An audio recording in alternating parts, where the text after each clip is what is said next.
สังฆทานบุญทานยิ่งใหญ่1 เดือนท่านกำหนดไว้นับตั้งแต่วันออกพรรษาถึงขึ้น15 ค่ำเดือน12สิ้นสุดเวลาเป็นการละทานล้ำค่าสืบทอดนานมาแต่ครั้งพุทธกาลขอเชิญชาวพุทธร่วมใจกันทำบุญทอดกฐินบำรุงพระสงฆ์ผู้ทรงศีลทำรงพุทธศาสนายืนนานล้อมรวมศรัทธาเพิ่มพูนกุศลบุญทานต่อยอดพระบารมียาวนานทอดกฐินทานตามกาลเวลาสร้างมนุษย์สมบัติสวรรค์สมบัตินิพพานสมบัติเพิ่มพูนศรัทธาปัญญาขจัดความตระหนี่ห่างไกลชีวาสร้างเหตุความร่ำรวยด้วยกฐินทานล้ำค่าสร้างเหตุปัจจัยด้วยศรัทธาด้วยปัญญารู้เห็นทำตามจริงขอเชิญสาธุชนสร้างบุญกุศลยิ่งใหญ่ร่วมทอดกฐินด้วยใจสร้างหลักชัยชีวิตไว้พึ่งพิงอ่านศีลภาวนาทำให้ครบถ้วนเกิดสุขแท้จริงเพิ่มบุญกุศลสูงยิ่งบุญทอดกฐินทาน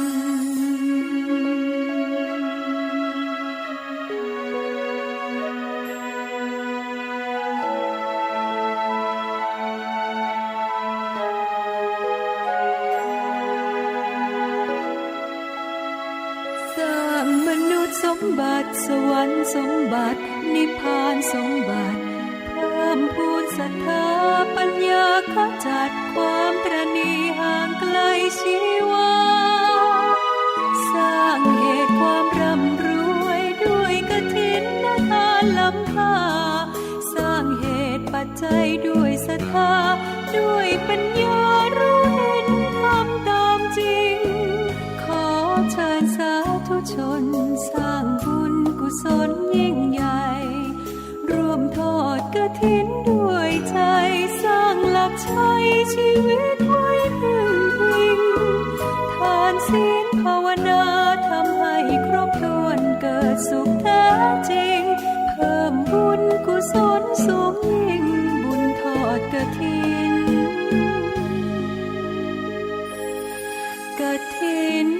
ทานกฐินทานคือสังฆทานบุญทานยิ่งใหญ่1 เดือนท่านกำหนดไว้นับตั้งแต่วันออกพรรษาถึงขึ้น15 ค่ำเดือน12สิ้นสุดเวลาเป็นการละทานล้ำค่าสืบทอดนานมาแต่ครั้งพุทธกาลขอเชิญชาวพุทธร่วมใจกันทำบุญทอดกฐินบำรุงพระสงฆ์ผู้ทรงศีลทำรงพุทธศาสนายืนนานล้อมรวมศรัทธาเพิ่มพูนกุศลบุญทานต่อยอดพระบารมียาวนานทอดกฐินทานตามกาลเวลาสร้างมนุษย์สมบัติสวรรค์สมบัตินิพพานสมบัติเพิ่มพูนศรัทธาปัญญาขจัดความตระหนี่ห่างไกลชีวาสร้างเหตุความร่ำรวยด้วยกฐินทานล้ำค่าสร้างเหตุปัจจัยด้วยศรัทธาด้วยปัญญารู้เห็นทำตามจริงขอเชิญสาธุชนสร้างบุญกุศลยิ่งใหญ่ร่วมทอดกฐินด้วยใจสร้างหลักชัยชีวิตไว้พึ่งพิงอ่านศีลภาวนาทำให้ครบถ้วนเกิดสุขแท้จริงเพิ่มบุญกุศลสูงยิ่งบุญทอดกฐิน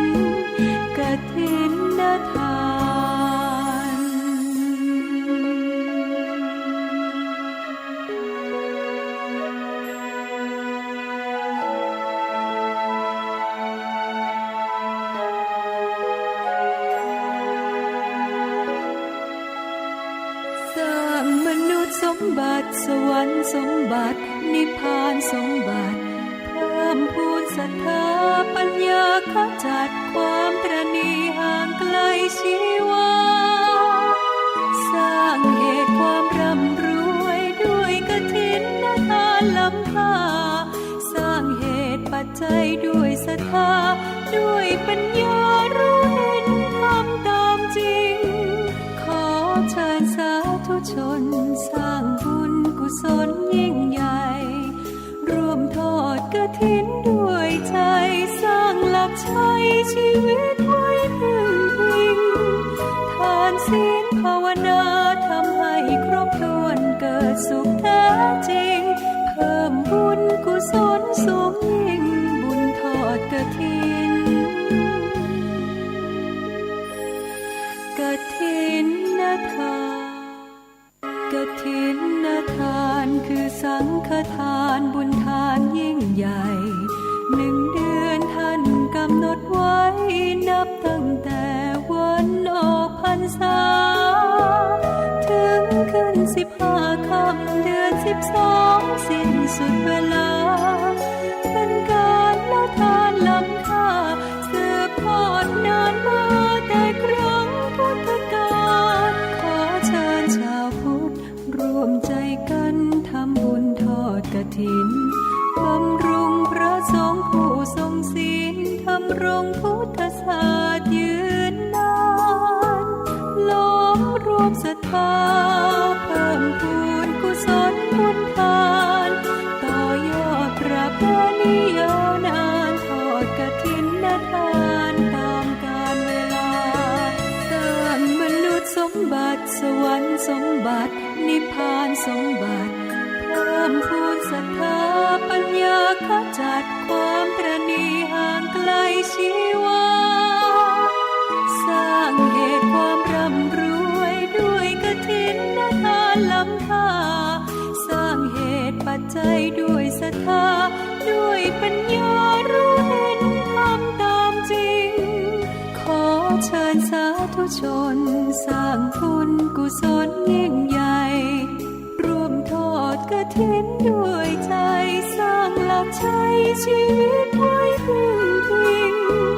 ทานศีลภาวนาทำให้ครบถ้วนเกิดสุขแท้จริงเพิ่มบุญกุศลสูงยิ่งบุญทอดกฐินกฐินทา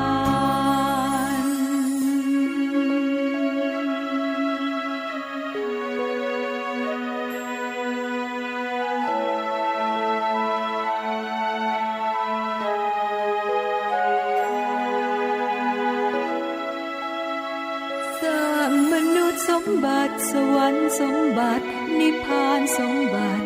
เพิ่มพูนศรัทธาปัญญาขจัดความตระหนี่ห่างไกลชีวาสร้างเหตุความร่ำรวยด้วยกฐินทานล้ำค่าสร้างเหตุปัจจัยด้วยศรัทธาด้วยปัญญารู้เห็นทำตามจริงขอเชิญสาธุชนสร้างบุญกุศลยิ่งใหญ่ร่วมทอดกฐินด้วยใจสร้างหลักชัยชีวิตไว้พึ่งพิงทานศีลภาวนาทำให้ครบถ้วนเกิดสุขแท้จริงเพิ่มบุญกุศลสูงยิ่งบุญทอดกฐิน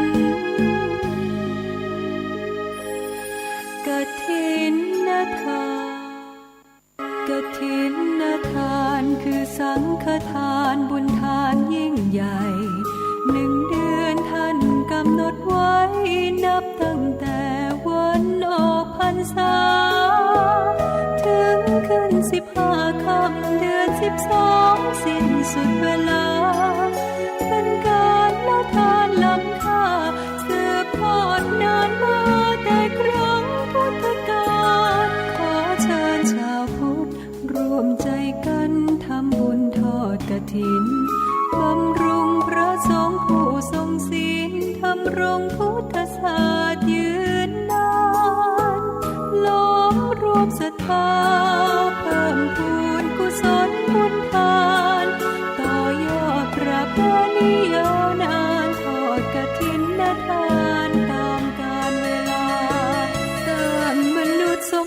ติสวรรค์สมบัตินิพพานสมบัติเพิ่มพูนศรัทธาปัญญาขจัดความตระหนี่ห่างไกลชีวาสร้างเหตุความร่ำรวยด้วยกฐินทานล้ำค่าสร้างเหตุปัจจัยด้วยศรัทธาด้วยปัญญารู้เห็นทำตามจริงขอเชิญสาธุชนสร้างบุญกุศลยิ่งใหญ่ร่วมทอดกฐินด้วยใจสร้างหลักชัยชีวิตไว้พึ่งพิงอ่านศีลภาวนาทำให้ครบถ้วนเกิดสุขแท้จริงเพิ่มบุญกุศลสูงยิ่งบุญทอดกฐินทาน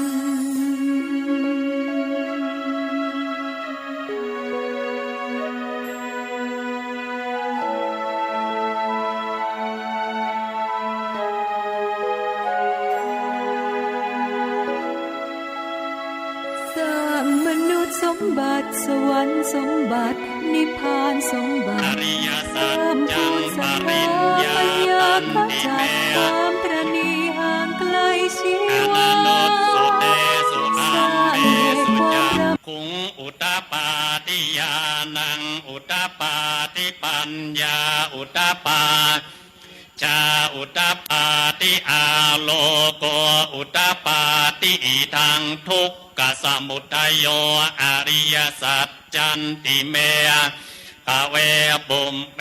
อนันนุตสุเตสุธรรมเมสุจักขุงอุตตปาติญาณังอุตตปา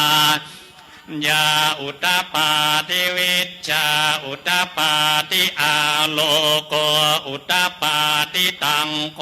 ปนิทังทุกขสมุทัยโยอริยสัจปหาตัพพันติเมอิกเวปุมเปอนันนุตสุเตสุธรรมเมสุจักขุงอุตตปาอุตตปาติปัญญาอุตตปาติวิชชาอุตตปาติอาโลโกอุตตปาติตังโกปะนิทุกขสมุทัยโยอริยสัจจังปะเอนันติเมอิกเวปุมเปอนันนุตสุเตสุธรรมสุจักขุงอุตตปาติญาณังอุตตปาติปัญญาอุตตติวิชชาอุตตปาติอาโลโกอุตตปาติอิทังทุกขนิโรโธอริยสัจจันติเมอนันนุตสุเตสุธรรมเมสุจักขุงอุตตปาติญาณังอุตตปาติปัญญาติวิชชาอุตตปาติอาโลโกอุตตปาติตังโคปนิทังทุกขนิโรโธอริยสัจจังจัตติกาตัพพันติเมปุมเปอนันนุตสุเตสุธรรมเมสุจัก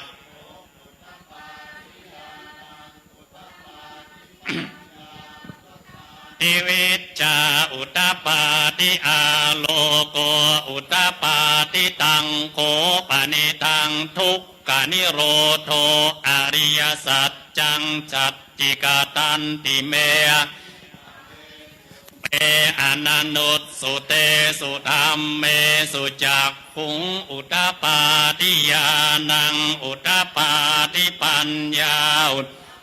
ติวิชชาอุตตปาติอาโลโกอุตตปาติอิทังทุกขนิโรธกามิเนอริยสัจจันติเมอิกเวปุมเปอนันนุตสุเตสุธรรมเมสุจักขุงอุตตปาตปาติปัญญาอุตตปาติวิชชาอุตตปาติอาโลโกอุตตปาติตังโคปะนิทุกขนิโรธคามินีปฏิปทาอริยสัจจังภาเวตัพพันติเมอิกขเว อนันุตสุเตสุธรรมเมสุจักขุงอุตตปาทิญาณังอุตตปาทิปัญญาอุตตปาทิอาโลโกอุตตปาทิตังโขปนิตังทุกขนิโรธคามิเนปฏิปะอริยสัจจังภาวิตันติเมเอกขเวบุมเปอนันนุตสุจักขุงอุตตปาทิญาณังอุตตปาทิปัญญาอุตตปาจาอุตตปาทิอาโลโกอุตตปาทิยาวกีวันจะเมอิกขเวอิเมสุจตุสุอริยสัจสุเอวันติปริวัตตังภวาตสาการังยถาโอญาณทัสสนังนะสุวิสุตตังอโหสิเนวตาวังภิกขเวสเทวเกสัมมาระเกสะพรัมมะเกสัตสมณพรหมณียาปัจจายสเทวมนุนยะอนุตตรังสัมมาสัมโพธิงอภิสัมโพนโตจัญญาสิงยโตจะโคเมอิกขเวอิเมสุจตุสุอริยสัจเจสุเอวันติปริวัตทวาตสาการังยถาโอตังญาณทัสสนังสุวิสุนอโหสิอัฏฐาหังอิกขเวสเทวเกโลเกสัพพมมะเกสัตสมณพรหมณียายสเทวมนุษสายอนุตตรังสัมมาติงอภิสัมโอนโตปัจจัญญาสิงญาณัญจปนเมทัสสนังอุตตปาทิอากุมเมวิมุตติอายมันติมาจาตินัตติธานิปุณัปปโวติอิตามโวจะภควาอัตตม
โลกพรรษา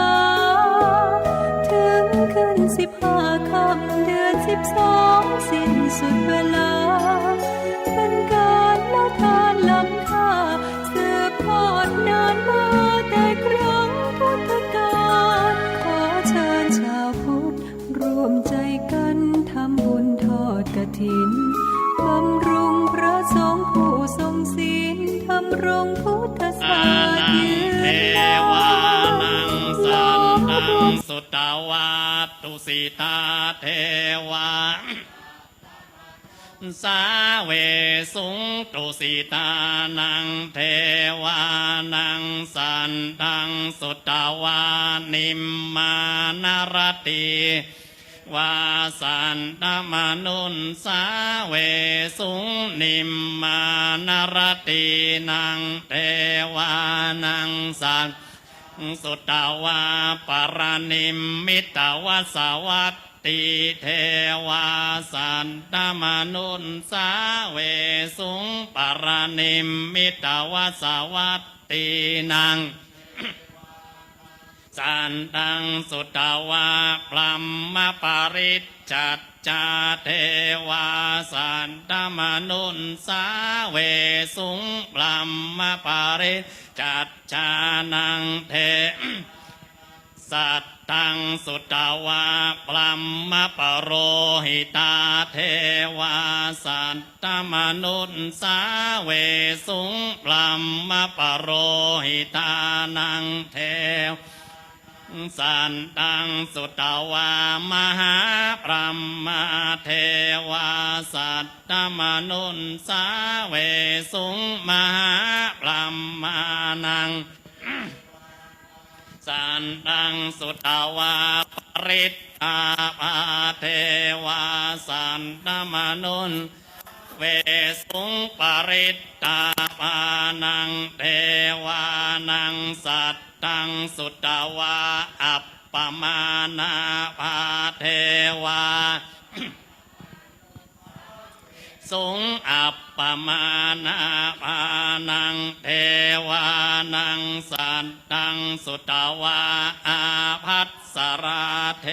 วาตมนุนสาเว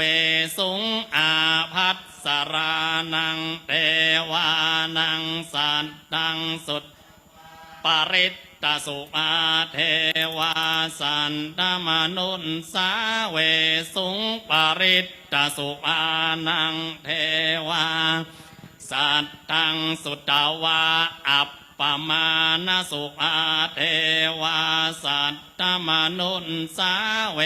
สุงอัปปมาณสุมานังวานังสัตตังสุตวาสุภกินนาคาเทวาสันตมนุนเวสุงสุภกินนาคานังเทวา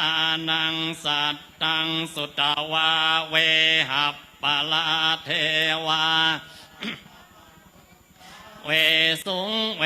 หัปปลานังเทวานังสันตังสุตวาอวิหาเทวาสันตมนุนเวสุงอวิหานังเท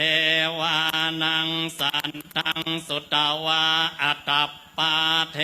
วาสันตมนุนเวสุงอัตตปานังเทวานังสันตังสุตวาสุทัสสาเทวาเวสุงสุทัสสานังเทวานังสัตตังสุตวาสุทัสสีเทวาอมนุนสาเวสุงสุทัสสีนังสุตวาอากานิตตกาเทวาเวสุงเอตัมภกวตาภาราณสียังอิสิปตะเนมิกทาเยอนุตตรังธรรมจักกังปวันอัปปติวัตติยังสมเนนวานาวาเทเวนาวามาเรนาวาพลัมมุนาเกณจิวาโลกัสสมินติอิติหะเตนะกันเนนะเตนะโมนเตนะยาวะพลัมกาสัตโธอัปโอกัสสิอายัญจัตสะสหัสสีโลกธาตุสังกัมปิสัมปะกัมปิสัมปะเวทิอัปปมาโนราโรโอภาโสตุระโหสิอติกัมเมวะเทวานังเทวานุอาอัทโคอะกวาอุทานังอุทาเนสิอัญญาสิวัตโภโกนดันอัญญาสิวัตโภโกนดันโยติอิติหิตังอายันมาโตโกนทันยัสสะอัญญาโกนทันโยตเววนามังอโหสิติ สาธุสาธุสาธุพระสงฆ์ทั้งนั้นได้เจริญพุทธมนต์พุทธคุณธรรมคุณสังฆคุณและบทธรรมจักรปวัตนสูตรเป็นที่เรียบร้อยตอนนี้ไปเราท่านทั้งหลายจะได้เข้าสู่พิธีการทำบุญทอดกฐินสามัคคีณวัดพุทธสีคีรีประจำปี 2565 วันนี้วันอาทิตย์ที่ 6 พฤศจิกายน พุทธศักราช 2565 ขอเจริญพรเชิญคุณสุภชัยติระรัตนกุลได้เป็นตัวแทนเป็นประธานเราท่านทั้งหลายจุดธูปเทียนบูชาพระรัตนตรัยขอเจริญพรเชิญคุณสุภชัยติระรัตนกุลเจริญพรเชิญทุกท่านได้ประนมมืออย่างตั้งใจขณะที่ประธานในพิธีตัวแทนของหมู่เฮาทั้งหลายทุกคนได้อธิษฐานจิตจุดธูปเทียนบูชาพระรัตนตรัยเชิญทุกท่านได้ประนมมือช่วงที่ขณะทำพิธีนั้นขอความร่วมมือญาติโยมได้ปิดโทรศัพท์หรือตั้งเป็นระบบสั่นระบบเงียบเพื่อเป็นความพร้อมความงดงามขณะที่ประกอบพิธีเจริญพรเชิญเจ้าภาพตัวแทนเฮาท่านทั้งหลายจำนวน7ท่านได้จุดเทียนสัตพันธ์จำนวน7เล่มดังต่อไปนี้เชิญคุณวรางคณาคุณาศิระเล่มที่1เจ้าหน้าที่ที่จุดพุบอกไฟก็ยุดไว้ก่อนเนอะเอาถ้าแล้วกฐินก็จุดแต่เดี๋ยวคนเฒ่าจะตกใจก็ได้ใจแฮมแซนนั่นนะเล่มที่2เจริญพรเชิญคุณวงกฎจันทรมังกรเจริญพรได้จุดเทียนเล่มที่2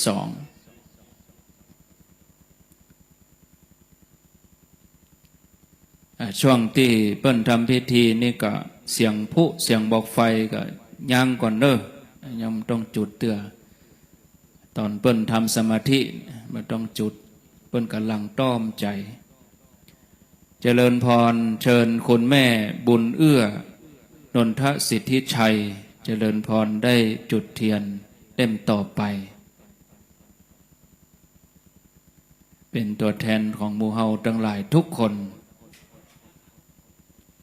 เอาลูกเอาหลานไปตัวได้อุ้มเขาจุดตัวได้เจริญพรเชิญอาจารย์สุนันทาเกิดผลเจริญพร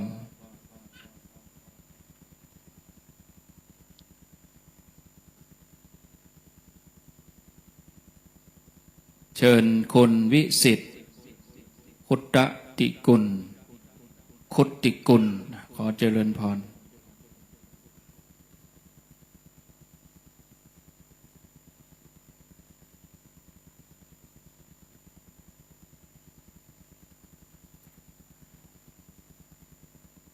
อากาศตั้งบนนี่เย็นสบายญาติโยมทั้งหลาย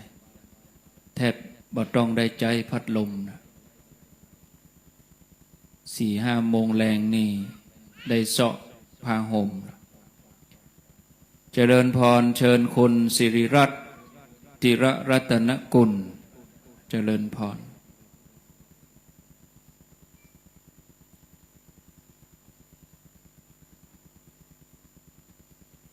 เจริญพรเชิญร้อยตำรวจเอกสุรพงษ์ปฐมธรรม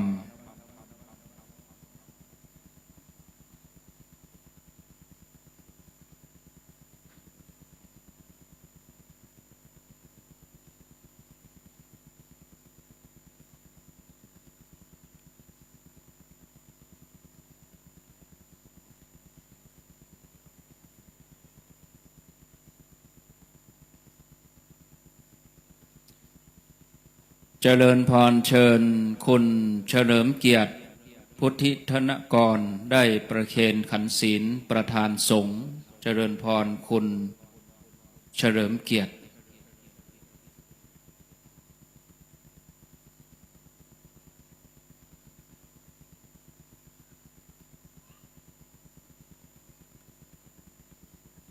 พร้อมกันนี้เจริญพรเชิญคุณประเวศ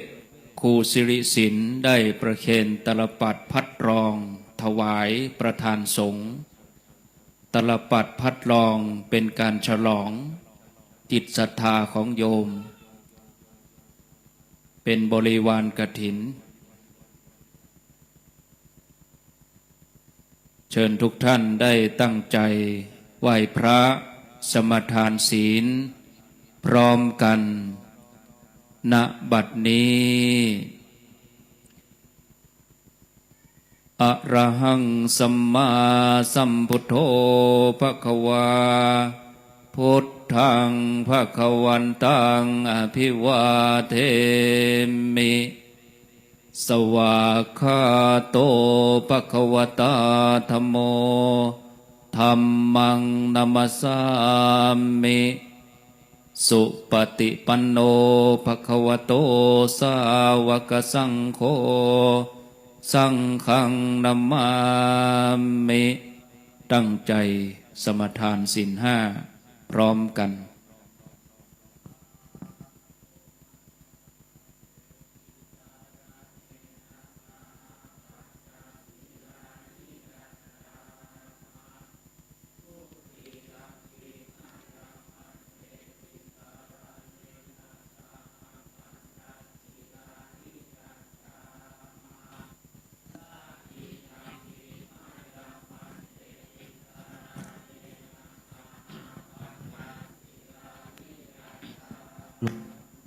นะโมตัสสะภะคะวะโตอะระหะโตสัมมาสัมพุทธัสสะนะโมตัสสะภะคะวะโตอะระหะโตสัมมาสัมพุทธัสสะนะโมตัสสะภะคะวะโตอะระหะโตสัมมาสัมพุทธัสสะนะโมตัสสะภะคะวะโตอะระหะโตสัมมาสัมพุทธัสสะนะโมตัสสะภะคะวะโตอะระหะโตสัมมาสัมพุทธัสสะนะโมตัสสะภะคะวะโตอะระหะโตสัมมาสัมพุทธัสสะพุทธังสรณังกัจฉามิ พุทธาสรณังกัจฉามิ ธัมมังสรณังกัจฉามิ ธัมมาสรณังกัจฉามิ สังฆังสรณังกัจฉามิ กาสรณังกัจฉามิ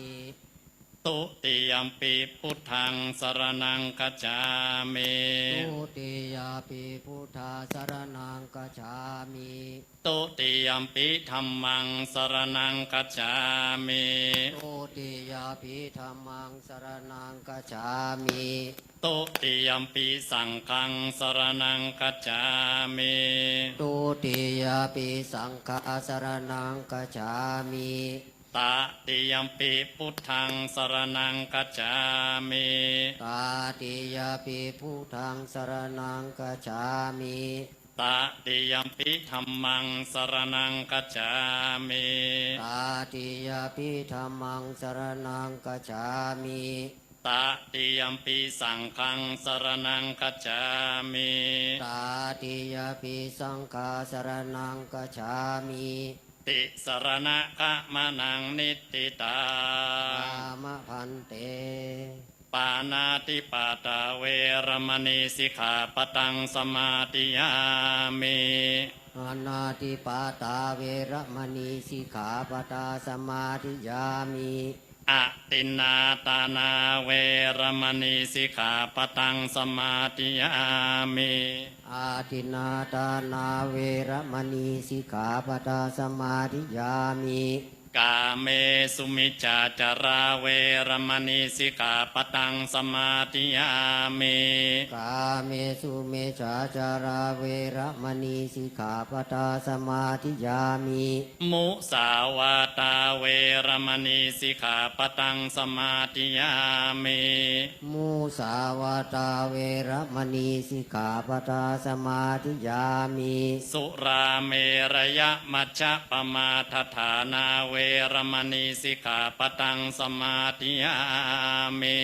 โสราเมรยมัชฌะปมาตฐานาเวระมณีสิกขาปตาสมาธิยามิ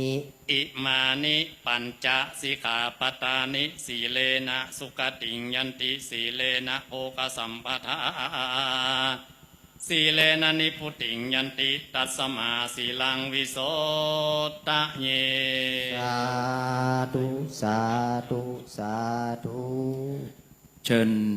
เฮียเล็กได้นำผ้าไตรมอบให้กับคุณสุภชัยติระรัตนกุลได้ถือผ้าไตรเป็นไตรกฐิน และคุณประเวศครูสิริศิลป์ถือไตรคู่สวดพร้อมกับคุณเฉลิมเกียรติพุทธิธนกรเจริญพรทั้งสามท่านยืนตรงหน้าโต๊ะหมู่บูชาตรงกลางเลยเจริญพรหันหน้าไปตรงพระประธานก่อนที่เหลือจากนั้นเฮียเล็กจะนำผ้าไตรไปให้ผู้ใดถือผ้าไตรเจริญพรได้ลุกขึ้นมายืนข้างหลังทั้งสามท่านตรงกลางเจริญพรท่านที่มีผ้าไตรเจริญพรได้ลุกขึ้นมายืนเป็นสองแถวก็ได้นะยืนเป็นสองแถวต่อกัน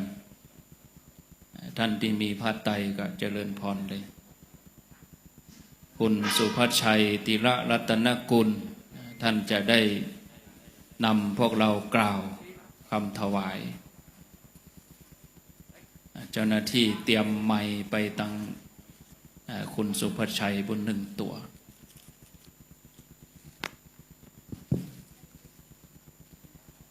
ท่านที่มีผ้าไตรก็เจริญพรคุณพลอยนิสาจันวัชระคุณธัญญาทิพย์ยชนาโชติทรัพย์คุณโกมลจิรัตติกาลนนท์ขอเจริญพรสามท่านได้มาถือผ้าไตรร่วมกัน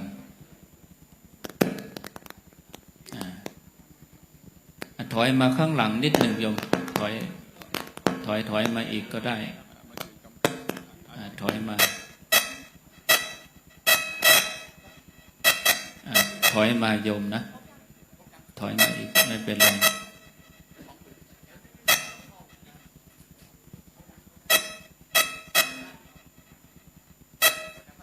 เดี๋ยวรอสักครู่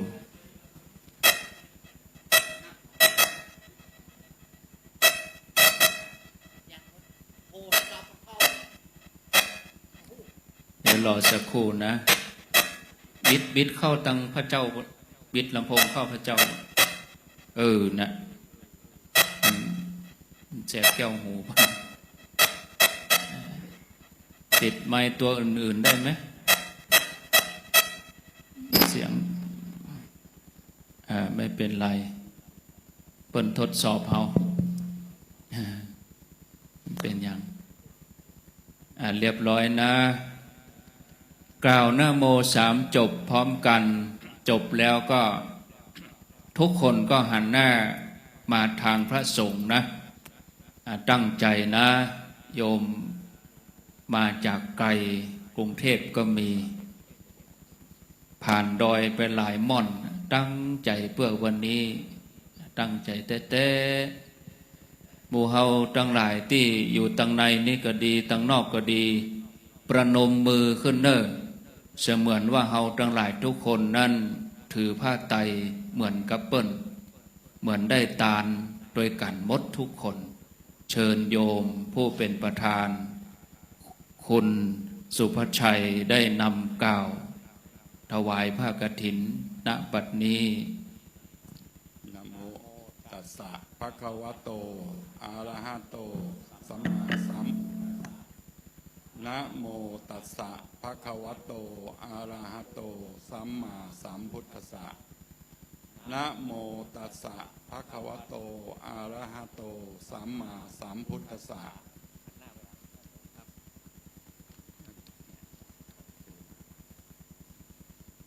อิมังมยันพันเตสัปปะริวรังกัตถินะจีวะละทุสังสังคสะโอโนชยามะสาธุโนพันเตสังโฆอิมังสัปปะริวรังกัตถินะทุสังปฏิคันหาตุปฏิฆะเหตะวาจะอิมินาทุเสนะกัตถินังอัฏฐละตุอัมมหากังทีฆลตังหิตายะสุขายะนิพพานายะจะข้าแต่พระสงฆ์ผู้เจริญข้าพเจ้าทั้งหลายขอน้อมถวายกฐินจีวรกับทั้งบริวารนี้แด่พระสงฆ์ขอพระสงฆ์จงรับผ้ากฐินกับทั้งบริวารนี้ของข้าพเจ้าทั้งหลายและเมื่อรับแล้วจงกรานกฐินด้วยผ้าผืนนี้เพื่อประโยชน์และความสุขแก่ข้าพเจ้าทั้งหลายตลอดกาลมาทอดท่ามกลางระหว่างสงฆ์ก่อนและคุณประเวศครูศิริศิลป์พร้อมกับคุณเฉลิมเกียรติวุฒิธนกรได้นำผ้าไตรคู่สวด2 ไตรนำมาทอดไว้ท่ามกลางระหว่างสงฆ์ก่อน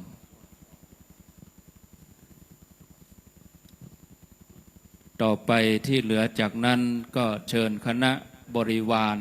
ขอเจริญพรทุกท่านที่มีผ้าไตร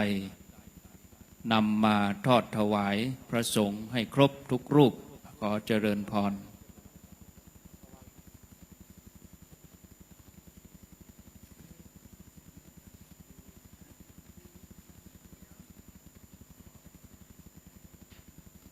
เสร็จเรียบร้อยแล้วก็เชิญไปนั่งที่รับรองเดิม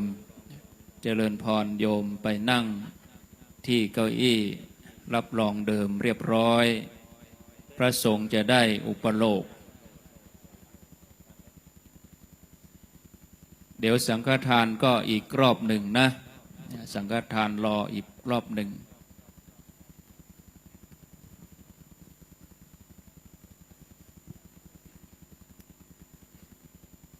เชิญโยมทุกคนได้นั่งที่รับรองเดิมพระสงฆ์จะได้อุปโลกผ้ากฐินเดี๋ยวสักครู่ก็หลังจากพระสงฆ์ได้อุปโลกผ้ากฐินเรียบร้อยเราถึงจะประเคนสังฆทาน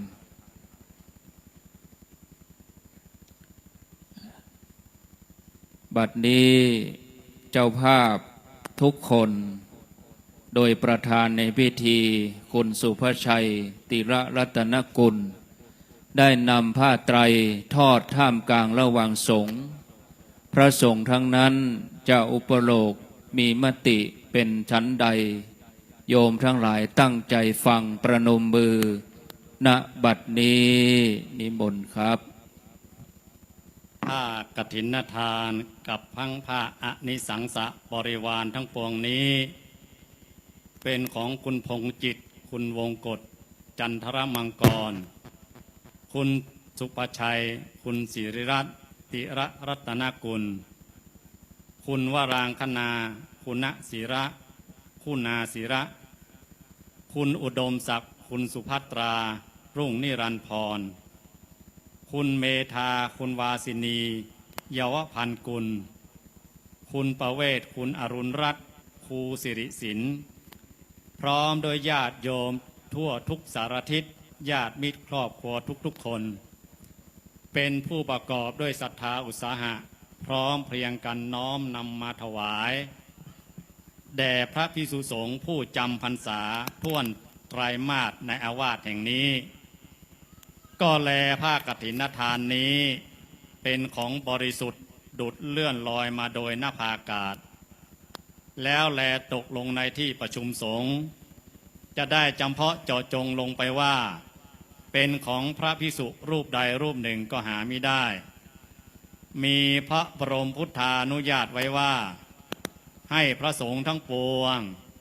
ยอมอนุญาตให้แก่ภิกษุรูปหนึ่งเพื่อจะกระทำกฐินฐารกิจตามพระบรมพุทธานุญาตและมีคำพระอัตถกถาจารย์ผู้รู้พระบรมพุทธาธิบายสังวรณาไว้ว่าภิกษุรูปใดประกอบด้วยศีลสุตตาธิคุณมีสติปัญญาสามารถรู้ธรรม8ประการมีบุพกรเป็นต้นภิกษุรูปนั้นจึงสมควรเพื่อจะกระทำกฐินฐารกิจตามพระบรมพุทธานุญาตได้บัดนี้พระสงฆ์ทั้งปวงจะเห็นสมควรแก่ภิกษุรูปใดจงพร้อมกันอนุญาตให้แก่พระภิกษุรูปนั้นเถิด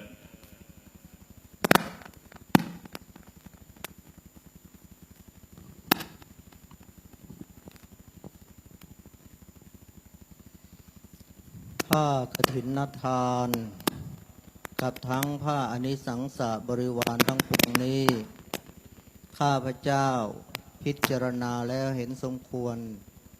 แก่ท่านพระอาจารย์วรรณชัยชยานันโทผู้มีสติปัญญาสามารถเพื่อกระทำกฐินฐารกิจ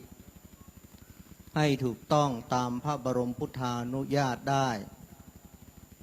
ถ้าภิกษุรูปใดเห็นไม่สมควรจงทักท้วงขึ้นในท่ามกลางระหว่างสงฆ์ถ้าเห็นสมควรแล้วไซจงให้สัพพสัญญาสาธุการขึ้นให้พร้อมกันเถิดสาธุเชิญคุณสุภชัยติระรัตนกุลและคุณประเวศครูสิริศิลป์คุณเฉลิมเกียรติวุฒิธนกรได้นำผ้าไตรถวายท่านพระอาจารย์วรรณชัยเจริญพรทั้ง3ท่านเป็นตัวแทนของพวกเราทุกคนพระสงฆ์ได้มีสังฆามติมอบผ้าไตรกฐินปีนี้ถวายท่านพระอาจารย์วรรณชัยเชิญตัวแทนของเราท่านทั้งหลายได้นำถวายท่านพระอาจารย์และเจริญพรประเคนคู่สวดทั้ง2ท่านขอเจริญพร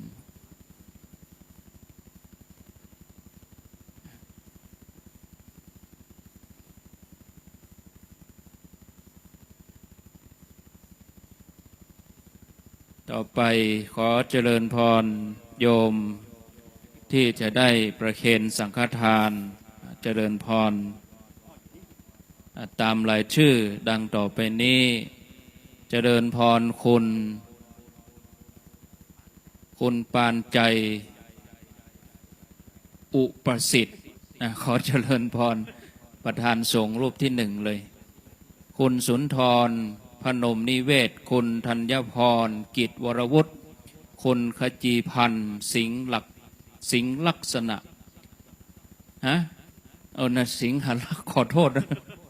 คนเขียนไม่ได้อ่านคนอ่านไม่ได้เขียนคุณมะลิสายทองตัวยังทวงหอกม่วนไปยังอาตมาเครียดเลยตอนนี้เพิ่งอ่านได้5ชื่อเนี่ยชื่อต่อไปนี่ความเครียดเกิดขึ้นคุณกนกเวทอินมง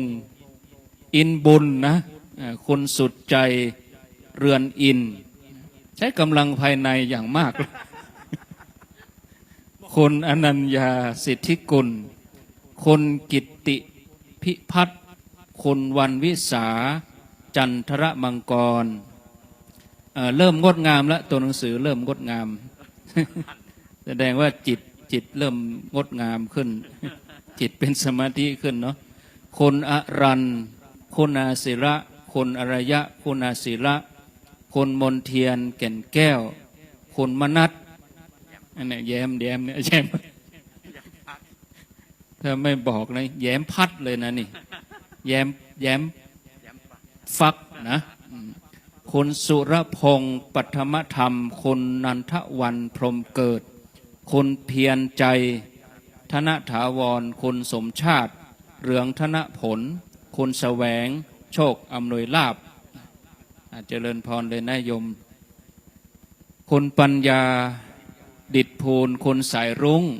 อุรานนท์คนมยุรีทิติปัญญากุลคนสุวิชัยบุญเพ่งคนทนัดดา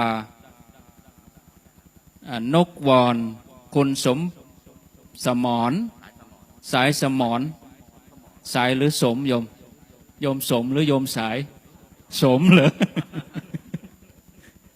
แซ่เฮ่งคนสุมาลีอุดมผลคนอรุณีศรีธรรมราชนางสาวกันนัททกรงามทรัพย์ถูกไหมโยมสุดท้ายนี่ไปบอกไปตั้งชื่อวัดไหน ยาวจังเลย อ่านยากนัดอ่านอย่างเฮียเล็กอ่านได้ไหมเอาให้เล็กอ่านเรียบร้อยแล้วนะเจริญพรคุณสุภชัยได้ประเคนพระพุทธนะเจริญพรเลยคุณโยมสุภชัยประเคนพระพุทธผู้พันปิชาได้แนะนำโยมครับ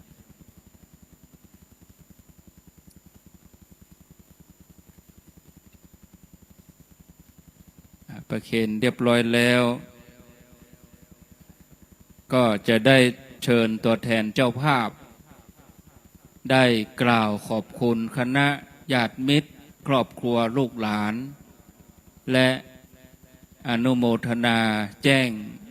เจตนาว่าเราทำกฐินปีนี้จะทำอะไรยังไงก็เจริญพรตัวแทนใครเฮียเล็กหรือเฮียเล็กบอกอาอีก็กวักเรียกคนนั้น เจริญพรเลย อาอีเลยเจริญพร เป็นตัวแทนของพวกเรานะเจริญพรเลยอาอีคุณวงกฎจันทรมังกรนะคะค่ะร้านฝ้ายทองค่ะก็รู้สึกมีความยินดีนมัสการท่านท่านเจ้าอาวาสของวัดพุทธศรีคีรีท่านเจ้าอาวาสของวัดม่อนห้วยแก้วแล้วก็ท่านเจ้าอาวาสจากหลายๆวัดนะคะค่ะรวมทั้งเพื่อนๆที่มาจากกรุงเทพนะคะคุณสุภชัยคุณสิริรัตน์แล้วก็เพื่อนที่มาจากแพร่คุณเฉลิมเกียรติและคุณสิริพร กลัวเรียกผิดค่ะรวมทั้งเพื่อนรักมาจากเชียงใหม่หลายๆท่านนะคะคุณแสงดาวแล้วก็น้องชายคุณประเวศคุณอรุณรัตน์นะคะคุณวรางคณาค่ะรวมทั้งศรัทธาเจ้าภาพที่มาจากนนทบุรีที่ซึ่งเป็นเพื่อนของเฮียเล็กนะคะก็รู้สึกว่าได้เฮียเล็กได้พลังความรักความศรัทธาในพระพุทธศาสนาจากเพื่อนๆนะคะที่ทุกปีเนี่ยถ้าเรามีจัดกฐินเมื่อไหร่เนี่ยก็เพื่อนรักทุกๆคนก็มาร่วมแรงร่วมใจมาเป็นลำรถตู้บ้างรถบัสบ้างปีแล้วก็มากันเยอะนะคะค่ะการที่เราคือครอบครัวของดิฉันแล้วก็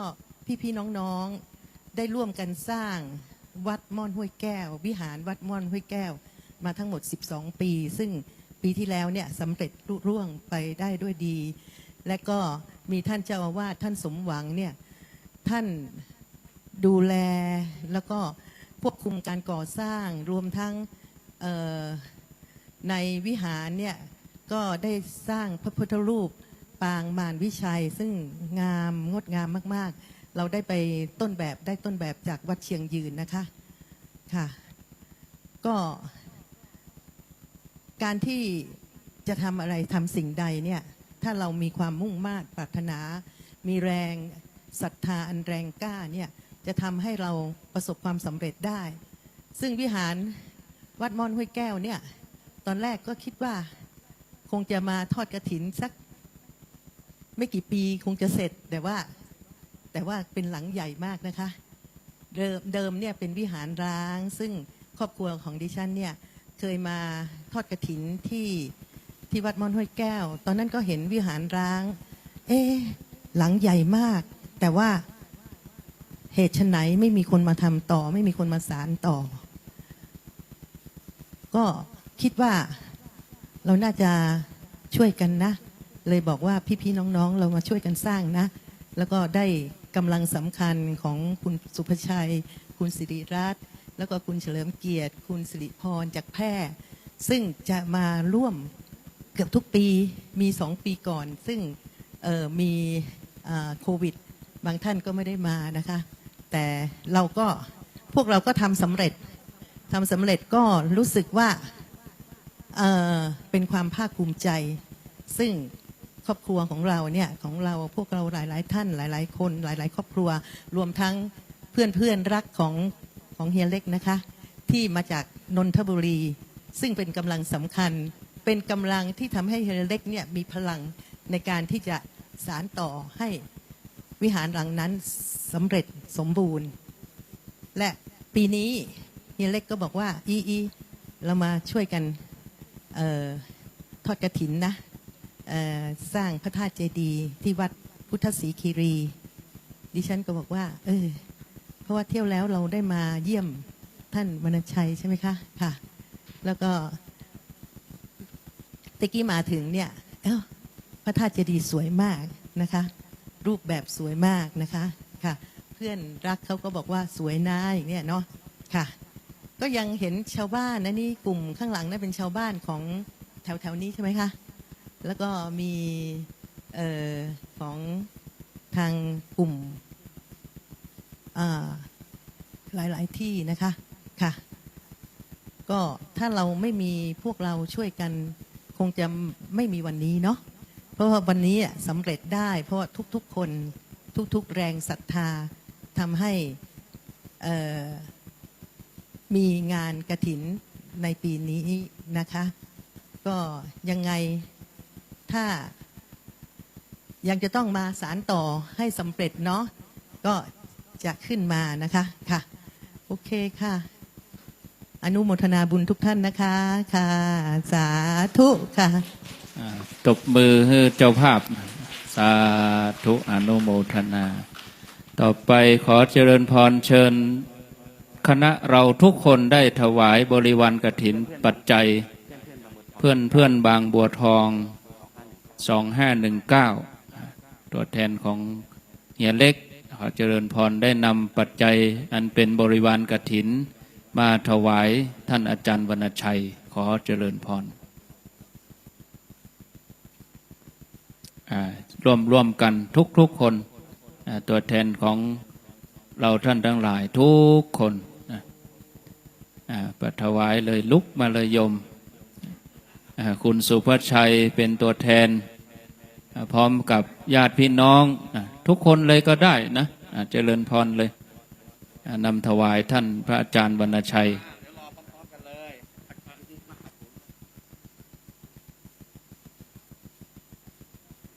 เดี๋ยวนั่งลงพร้อมกันได้ประเคนรอแป๊บหนึ่งเดี๋ยวรอสักกำรอครู่หนึ่งรอสักครู่หนึ่งมาตั้งใจแล้วมาเลยลุกมาเลยเจริญพรต่อกันถ้านั่งไม่ได้ก็ยืนได้ไม่เป็นไรสาธุประเคนนะ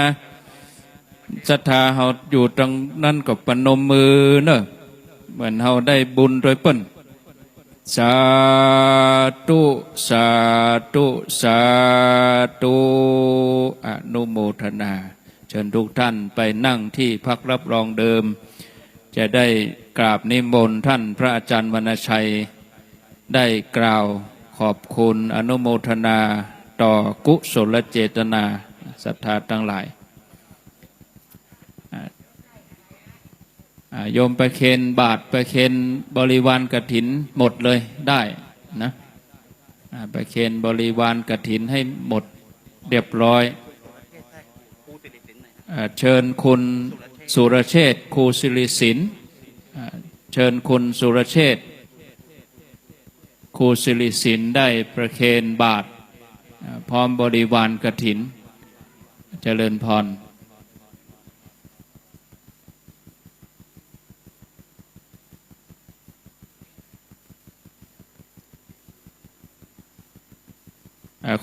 คนสุรเชษฐ์ครูศิริศิลป์อาจจะไปเข้าห้องน้ำนะโยมตัวแทนก็ได้นะญาติพี่น้องไปเคนบาทและบริวารกฐิน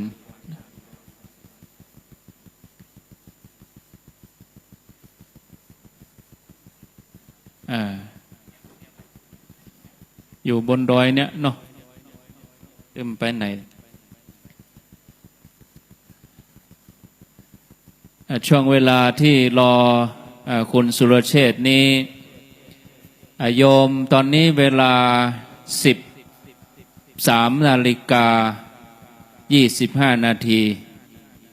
กำลังบ่ายโมงเอาตีเป็นบ่ายโมงเกิงเนาะกำลังบ่ายโมงเกิงอยู่กำเดียวทางคณะครูบาอาจารย์เผยแผ่ธรรมะขึ้นสีขาวนี่จะไป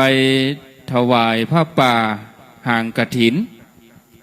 สร้างโรงอาหารหอฉันที่วัดตาหินตำบลหางดงอำเภอฮอด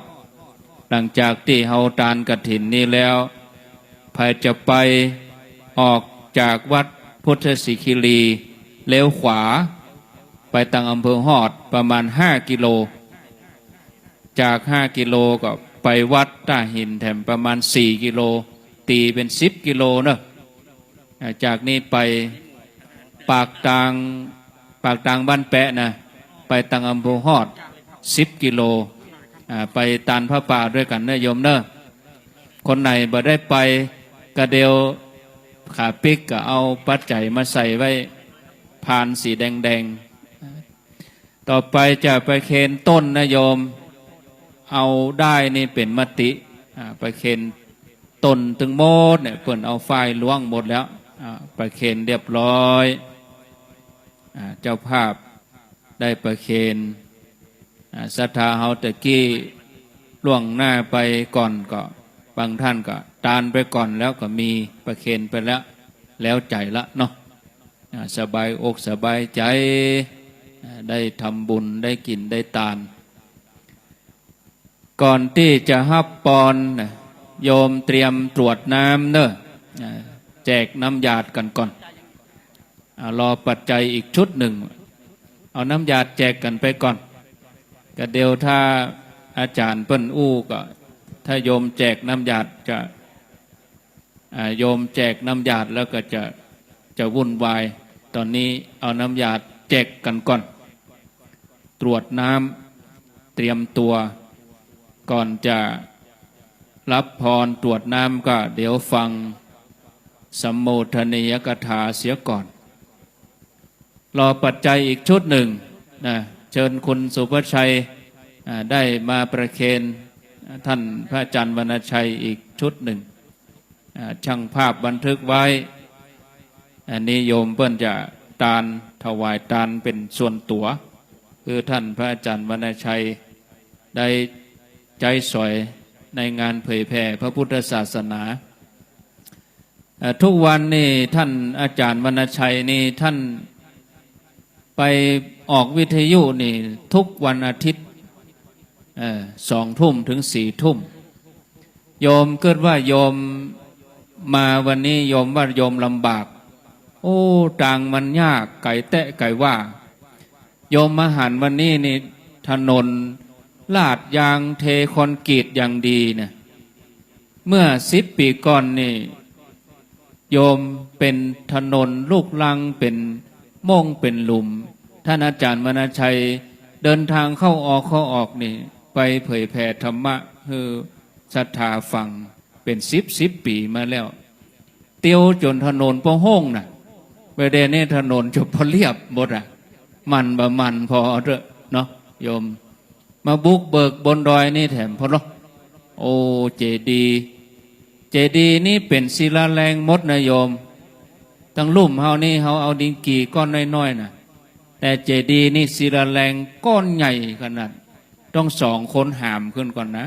ไม่ใช่มาให้เบดีเอาลูกปุ่นอ่ะลีปุ่นมาแหมกรรมแล้วก็เอามาพักไปที่วัดบ้านแปะนี่แหมเอาพักวัดบ้านแปะแล้วมาพักไว้ตีนดอยนี่แหมนะเอาพักตีนดอยเราพักที่ลุ่มนี่แหมกลัวจะเอาขึ้นไปแปลงเจดีได้ด้วยความเพียรมีมากมายเนาะเดี๋ยวรอโยมจัดเตรียมปัจจัยให้เรียบร้อยเราก็จะได้ฟังสัมโมทนียกถาจากท่านอาจารย์วรรณชัยแจ้งย้ำโยมเนอะกำเดียวทางพระสงฆ์ครูบาอาจารย์ศรัทธาบางส่วนจะเดินทางไปร่วมบุญถวายทานพระป่าที่วัดตาหินตำบลหางดงอำเภอฮอดวันนี้นะกระเดียวเขาออกจากพุทธศรีคีรีไปเขาก็ไปตังฮอดปุ่นระยะประมาณ10 กิโลจากปากทางบ้านแปะไปตาลแล้วเขาก็ปิกเนาะเอาบุญด้วยกันถ้าไผ่มาได้ไปก่อนกลับเดี๋ยวโยมเอาปัจจัยมาใส่ไว้ขันแดงนี่เนอะผู้หมวดยืนแล้วก็ยกขึ้นนะมันต้องหอมตอนนี้เดี๋ยวจะวุ่นวายอาจารย์เพิ่นเดี๋ยวก็บ่สงบหมะโยมถ้าจะปิกนะถ้าได้ไปฮอดก็เตียวมาลาพระเสร็จแล้วก็เตียวมาเอาปัจจัยมาใส่ไว้นี่จะหอมต่อใดก็ตามใจแต่ตมาเขาจะไปแล้วก็ตนที่นั่งรังบนนี่นะตน500ตั้งในต่อใดบ่ฮู้เดี๋ยวนี้จะหัก500กูตนนั่นนี่อาตมาก็จะหักเลย500เอาใส่ในนี่พระสงฆ์ที่นั่งนี่เนอะเว้นทั้งป่ายพุ่นเอานี่เอาตนหลวงๆใหญ่ๆนี่ตนน้อยพุ่นอยู่ไก่อินดูพุ่นเอาตึกตุลุงยองขันพอละเอาตึกตุลุงยองขันเนอะมูนี้นี่500หมดเอาผ่านไปเอาเล่นตัวแห่นี่ก่อนโยมปัจจัยสุดท้ายแล้วนะเอาสาธุสาธุสาธุเรียบร้อยโยมมาประเคนนี่มีกำลังขึ้นเลยเนาะโยมเนาะได้บุญนี่มีแห่งขึ้นเลยแห่งบุญนะตั้งใจนะโยมเนอะก่อนที่จะฟังท่านอาจารย์วรรณชัยก็ขอกราบนิมนต์ท่านพระครูสุเมธธรรมเสวีประธานสงฆ์ได้กล่าวสัมโมทนียกถาสักเล็กน้อยและกราบนิมนต์ท่านอาจารย์วรรณชัยตามลำดับไปขอนิมนต์ครับขออนุญาตกับครูบาอาจารย์ทุกๆรูปเจริญพรคณะญาติโยมทุกๆคนทางเจ้าภาพเป็นเก้าเป็นประธานพ้องคณะศรัทธาเราทุกๆคนบุญใหญ่บุญหลวงตานกฐินครูบาอาจารย์ทั้งหมดอย่าว่าแต่นักเลยจาดหนึ่งนะขอเขาได้ทำครั้งหนึ่งก็เป็นบุญเป็นกุศลอันยิ่งใหญ่ตะกี้ฉันเข้าด้วยกันได้ฉันเข้าเป็นห่อเข้าห่อตองท่านอาจารย์ท่านพระครูอภิวัฒนวิกรมที่นำพวกเราทั้งหลายเรื่องศาสนาพิธีแน่ๆห่อเข้าปลาเถยยังห่อเข้าในศัพท์บาลีเป็นว่าอย่างนั้นงานกฐินนี่ครูบาอาจารย์เป็นจะมาคับตุเจ้าแล้วเฮือเฮียนปอนกาเลเวลาเฮือปอนคณะศรัทธาทั้งหลายเป็นกาลทานอย่างเนี้ยท้ายของบทกาเลบอกว่าปุญญานิปาลโลกัสสมิงปฏิตาโหนติปานินันติบุญจะเป็นที่เปิ่งที่ระลึกที่ยึดที่เหนี่ยวแห่งจิตแห่งใจเราก่อนที่เขาถวายผ้ากฐินนี่ท่านอาจารย์ท่านพระครูอภิวัฒนวิกรมก็บอกว่าขอนิมนต์ รูบาอาจารย์ทั้งหลายได้สวดธรรมจักรพร้อมคณะศรัทธาทั้งหลายฉลององค์กฐินเนอะ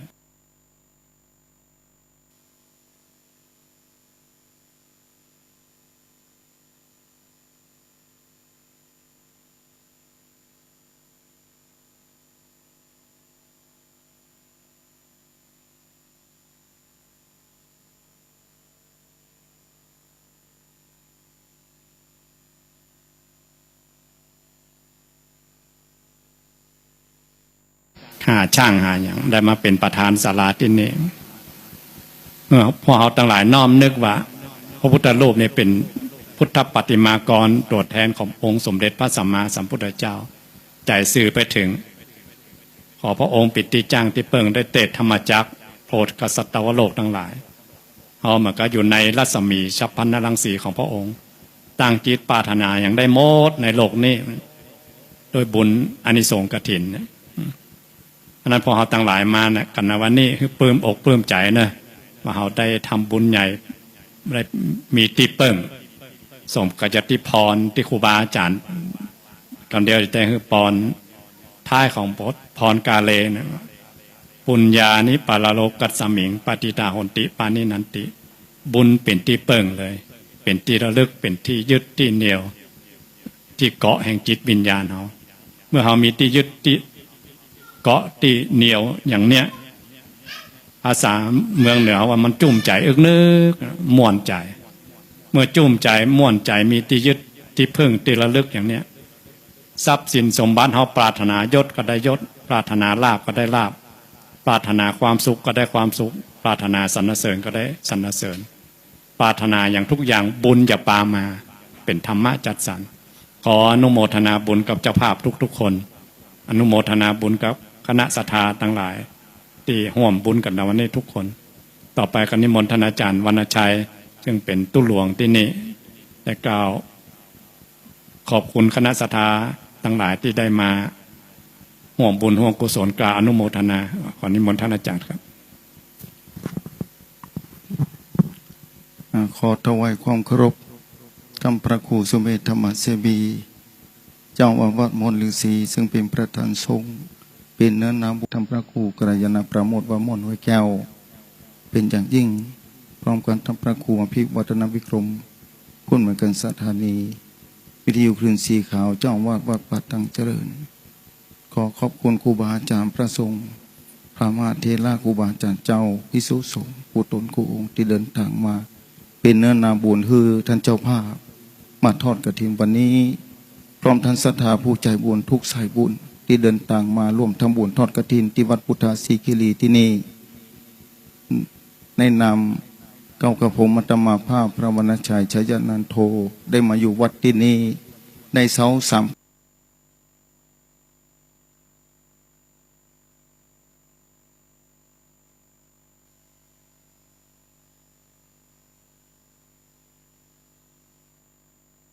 มาสิบกว่าปีเหมือนกันแต่หูจากกันเมินนะคุณโยมเองก็ได้ปรารภได้มีศรัทธาแรงกล้าตอนนั้นได้หูจักท่านพระครูกัลยาณประโมทวัดม่วนห้วยแก้วท่านได้เดินทางขึ้นมาพักที่วัดพุทธศรีคีรีที่นี่อู้จากันไว้กำลังสร้างวัดวาอารามเป็นเบื้องต้นครั้งแรกเหมือนกันตอนแรกยังบ่มีวัดเตื้อศรัทธาท่านเจ้าภาพที่เดินทางขึ้นมาวันนี้พร้อมท่านคณะศรัทธาผู้ใจบุญทุกท่านมาจากทั่วสารทิศหลายจังหวัดหลายอำเภอตำบลหมู่บ้านต่างๆบางคนอาจจะหู้แล้วแต่เจ้าภาพที่เดินทางมาจากกรุงเทพนนทบุรีหรือต่างจังหวัดบางที่อาจจะบอกหู้มาครั้งแรกได้บอกว่าได้มาคือสร้างที่นี่เพื่อจันลงพระพุทธศาสนาไว้เพื่อสร้างพระธาตุเจดีย์ถวยพระธาตุเจดีย์นี้สร้างโดยหินศิลาแรงทั้งนั้น 84,000 ก้อน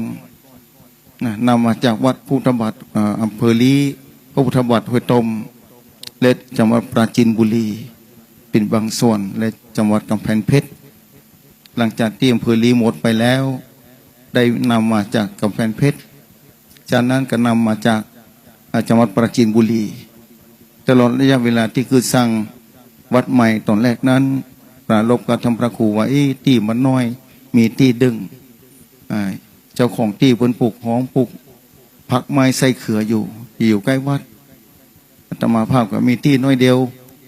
อยากจะสร้างให้มันขยายออกไปอนุรักษ์ป่าไปตัวทีนี้ท่านพระครูเพิ่นบอกว่าเป็นอย่างเดียวจะลงไปหาเจ้าภาพนะมีความต้องการเท่าใดเพราะว่า30,000นะท่านพระครูกัลยาณประโมทได้เดินลงไปเดินทางลงไปจะมาเยี่ยมเป็นกัลยาณมิตรที่ดีอย่างยิ่งเมื่อเดินทางไปแล้ว2, 3, 4, 5 วันตอนนั้นเทคโนโลยีมาได้เจริญแบบนี้โทรศัพท์ก็ยากลำบากปากขึ้นมาบอกว่าเจ้าภาพได้แล้วมีโยมเพิ่นเอาว่าเฮเล็กเป็นเจ้าภาพอาตมาเองก็บ่ฮู้จักว่าเฮเล็กเป็นไผคนไหนที่ไหน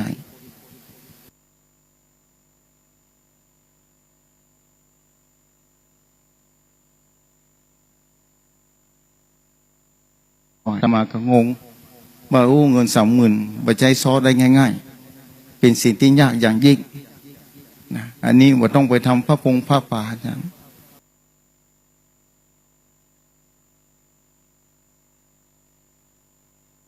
ก็งงว่าเงิน30,000บ่ใช้ซอได้ง่ายๆเป็นสิ่งที่ยากอย่างยิ่งนะอันนี้ว่าต้องไปทำพระพงพระป่าอย่างเพิ่นนำมา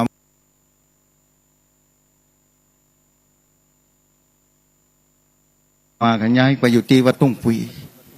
เพิ่นประชุมเพลิงวัดที่วัดตุ้งปุยนะครูบาอินวัดฝาลัง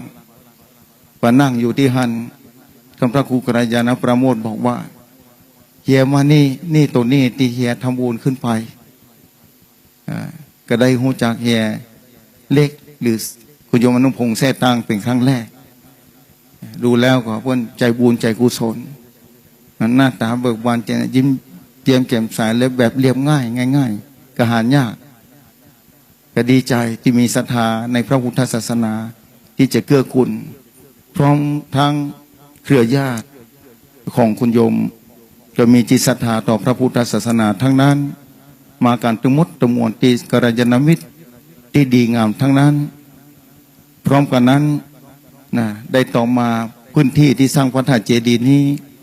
ก็ได้ขึ้นมาจากเบื้องต้นที่เริ่มขึ้นจากคุณโยมอนุพงษ์แท้ตั้งได้บริจาคได้ทำบุญมาจากนั้นมาก็ได้ก่อสร้างวัดวามาเรื่อยๆจนถึงวันนี้ได้สร้างพระธาตุเจดีย์มา11 ปีปีนี้เป็นปีที่จะเข้าปีที่12เจดีย์ก็หันไปแล้วก็คงเหลือบรรนักแล้วคงจะเหลือบนะกำแพงแก้วรอบพระธาตุเจดีย์ที่จะปูด้วยสีแรงๆทั้งนั้นนะคุณโยมก็ได้บริจาคมาเรื่อยๆเหมือนกันพร้อมทั้งอิฐบอกไปเมื่อใดต้องการ5,000 ก้อนเพิ่นก็บอกว่าเดี๋ยวจะส่งไปเฮือเด้อบอกเจ้าของร้านเจ้าของที่ทำส่งมาฮือเป็นพระคุณมหาศาลต่อพระพุทธศาสนาพระธาตุเจดีย์ดวงนี้สร้างไว้โดยมหินศิลาแรงนี้เป็นที่ทนทานอย่างยิ่งพระพุทธศาสนายังหลงเหลืออยู่ 2,000 กว่าปีหินศิลาแรงนี้อายุเหมือนนานคิดว่าจะเป็นเครื่องหมายของพระพุทธศาสนาต่อไปตั้งหน้าคือครบ 5,000 พรรษาญาติโยมศรัทธาได้ร่วมสร้างพระธาตุเจดีย์ดวงนี้ก็นับว่าเป็นบุญอย่างยิ่งแล้ววันนี้ท่านเจ้าภาพนะเมจะจำชื่อจะว่าอะไรหลายคนเนี่ยคุณโยมสุภัชชัยคุณโยมพงษ์จิตนะคุณวงกตจันทรมังกรและครอบครัวนะมีคุณโยมวรังคณาคุณอาศิระและครอบครัวนี้ก็เจอหูจักกันเป็นประจำนะคุณโยมเมธานะคุณวัชนีเยาวพันธ์กุลและครอบครัวและคุณสุภัชชัยคุณสรีรัตน์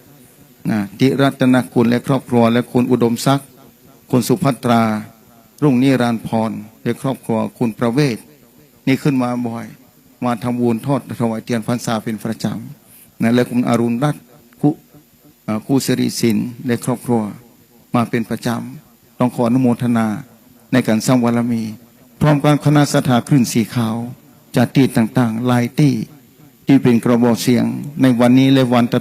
ต่อมาหลายวันแล้วจัดทำพระครูอภิวัฒนวิกรมผู้อำนวยการสถานีวิทยุคลื่นสีขาวเพื่อชาวประชาทำพระครูสมุชัยวัฒน์นาคาเซโนประกาศคือเป็นประจ พร้อมท่านพระมหาสมชาตินะปูนอยู่เมืองปานลำปางปูนวันนั้นก็บ่ได้ไปวันนี้ท่านเจ้าก็ได้เดินทางขึ้นมานะช่วยนะประกาศบอกเอื้อนเชิญชวนเรื่องบุญกุศลและครูบาอาจารย์จากอำเภอกระยาณิวัฒนาท่านพระครูจันทรกิจจารักษ์หูจากท่านเมื่อนานเดินมากาย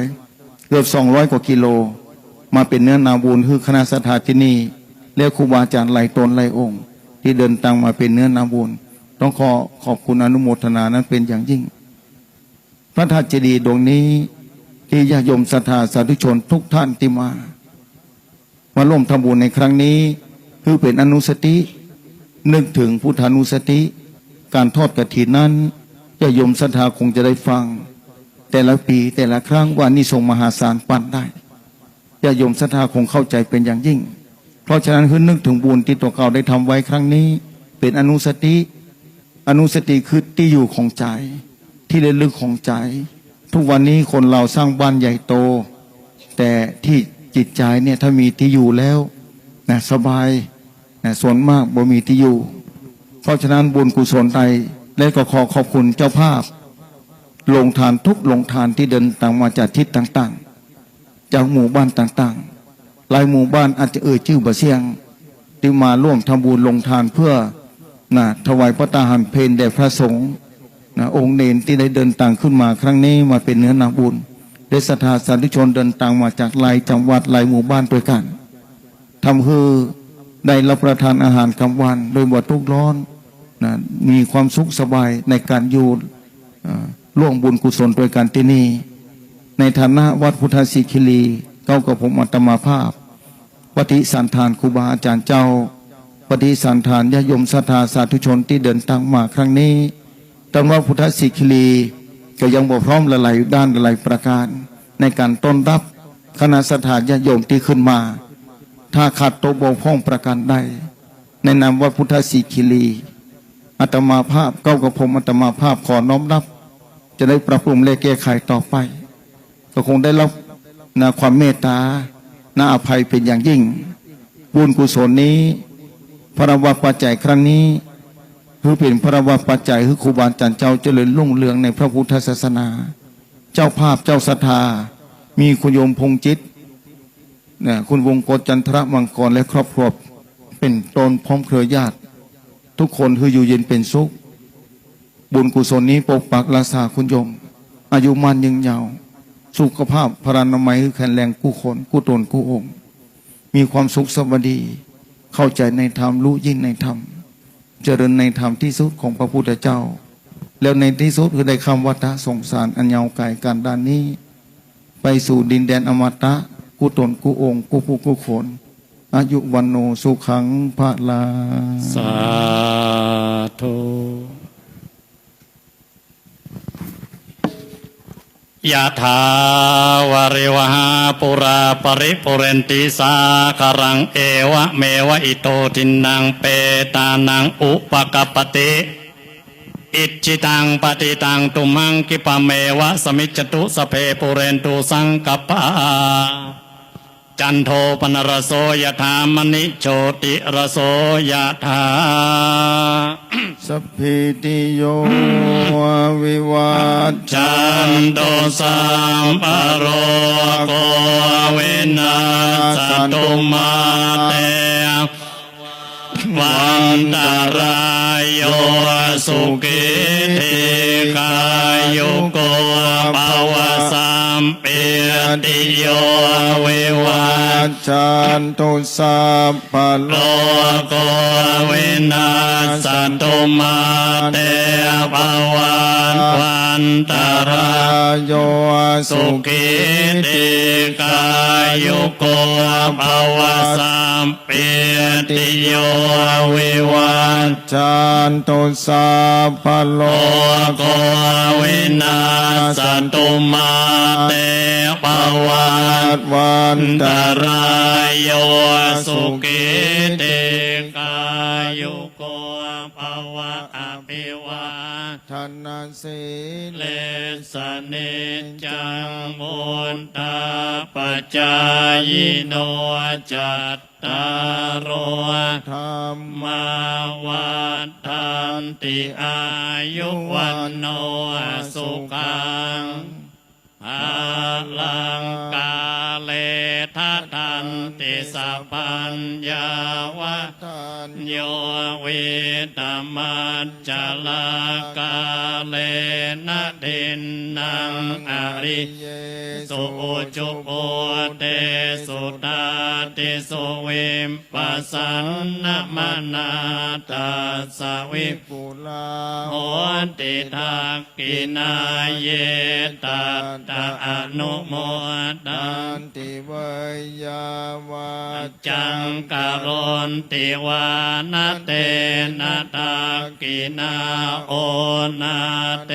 ปิปุญ ญา สัพพากิโนตัสมาทะเตอัปปติวานจิต โต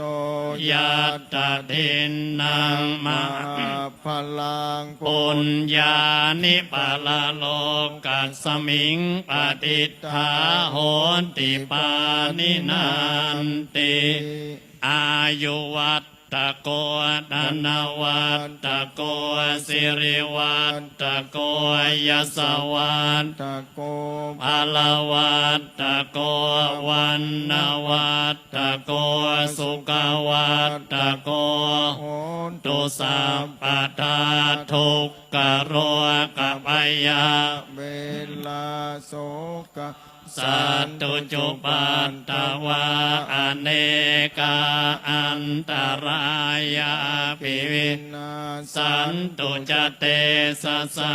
จยสิทธินานังลา พัง โสทิปากายังสุขังพลังสิริอายุจวันโนจะโพ กัง วนติจยสวาสตวัน สา จะอายุจะจีวสิทธิภวันตุเตภวันตุสัพ พมังคลังราคัน ตุสัพพะเทวตาสัพพะพุทธานุภาเว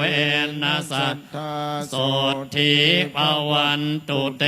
ภวันตุสัพพะมัง คลัง รักกันตุสัพพะเท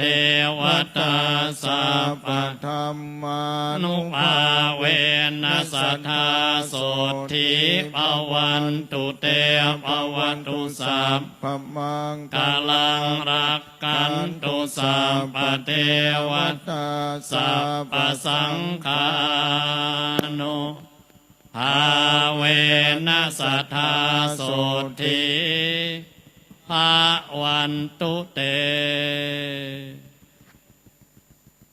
เชิญทุกท่านได้ตั้งจิตเป็นสมาธิ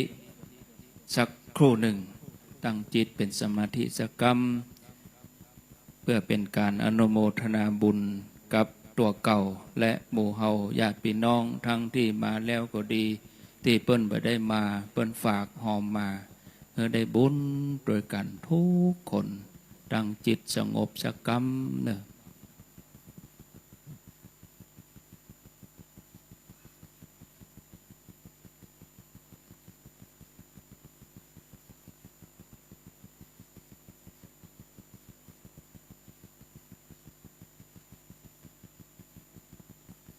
อนุโมทนาทุกท่านตอนนี้ไปตั้งใจแผ่เมตตาแบบปืนเมืองล้านนาแล้วจะได้ลาภะต่อไปอิตังดานากัมมังเนปานาปัจจายโยโหนโรโนเนจังเอตังลากัมมังเนปานาปัจจายโยโหนโรโนเนจังเอตังภาวานากัมมังเนปานาปัจจายโยโนนิจจังยังกินเจกุสลังกันตามปะกัมมังสัพเพหิกาเตหิกาตังปุญญังโนอนุโมสุนันตุพนโตเยเตวาสัมมิงทานเดอาเดกาตาเดกาโยกา อันโดสัพพสัตตานังสุเขอัตตานังปะเลหาลันตุมาตาเปตาสุเกตาปามดจันโตสัพเพยันติกาสงเกนตาหนโตตุกาปามดจันโตสัพเพยาสุเกนตาหนโตตุกาปามดจันโตสัพเพเพญาคาสัพเพเปตาสุเกนตาหนโตทุกขาปามดจันโตสัพเพตาสุเกตาหนโตทุกขาปามดจันโตสัพเพเทวาสุเกนตาหนโตทุกขาปามดจันโตอาจารเลโยปัจจญาสุเกตาหนโตตุกขาปามดจันโตสัพพะสัมปตินังสมิจันตุโวกายเยนาวันจายาวันเจตสาวาปุถเทกุกัมมังตังมายายังพุทโธปฏิคันหันตุอาจายันตังกาลันตะเลนิตงว่าพุทเทกาเยนาวาจายาวาเจตสาวาธัมเมปะกะตังมายายังธัมโมปฏิคันหันตุอาจายันตังกาลันตะเลสังวาลิตงว่าธัมเมกาเยนาวาจายาวาเจตสาวาสังเคมายายังสังโฆปฏิคันหันตุอาจายันตังกาลันตะเลสังวาลิตงวะสังเควันตาน้อยครูบาอาจารย์ทุกรูปบ่เป็นบาปเป็นกรรมเด้อวันตาเมพันเตสัพพังอาปะลาดังกัมมาตะเมพันเตมยากตังปุญญังอนุโมดิตาปังสามินากตังปุญญังไมหังตาตาปังสาธุสาธุอนุโมทามิ จัตตารโอธรรมาวัฏันติอายุวันโนสุขังพลังบุญกัมบุญจูบุญรักษากันเด้อ สาธุสาธุสาธุกับลาพระรัตนตรัยอะระหังสัมมาสัมพุทโธภควาพุทธังภควันตังอภิวาเทมิสวากขาโตภควตาธัมโมธัมมังนามัสสามิสุปฏิปันโนภควโตสาวกสังโฆสังฆังนามามิจบพิธีกลับบ้านได้ ใครไม่กลับก็พักอีกคืนหนึ่งศรัทธาผู้หมวดผู้กองช่วยเอาพานไปตั้งไว้กลางภัยจะหอมพระป่าก็เจริญพรเลยเนอะยกไว้ตำกลางนี่เลยเอาขันโตกทองเหี่ยอันเอาภัยจะหอมพระป่าที่หอดก็ตามเจตนานี่ท่านพระครูสุเมธ500 บาทท่านพระครูสถิตสารคุณ500 บาทท่านอาจารย์วรรณชัย 1,000 บาท อันนี้มนต์ตุลุงยองเลยครับตังเพครับตุลุงท่านพระครูกัลยาณปราโมทย์เป็นต้นคิด 2,000 บาท เหลือ200 บาทเว้ยค่าน้ำมันล้อเอียอันนี้มนต์ตุลุงตังเพโยมจะทำบุญพระป่าก็เจริญพรนะกระเดียวไปตานที่อำเภอฮอดเป็นบุญทันใจตุลุงเนี่ยมีครับตุลุงเพื่อนบางบัวทอง2,519อยู่บนศาลาก่อนยังไม่ให้กลับถ้าใครกลับก็ยังไม่อนุญาตประธานบอกว่างั้นประธานรุ่นบางบัวทองยังไม่ต้องกลับนะตุลุงเป็นไทยไปเจ็บเอวทิก ตอนนี้ญาติโยมทั้งหลายเสร็จพิธีแล้วครับก่อนที่ปิกบ้านปิกจอง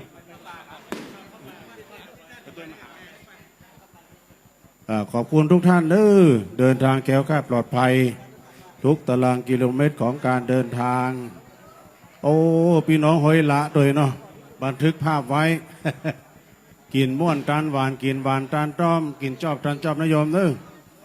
ปัจจัยของคุณโยมทุกบาททุกสตางค์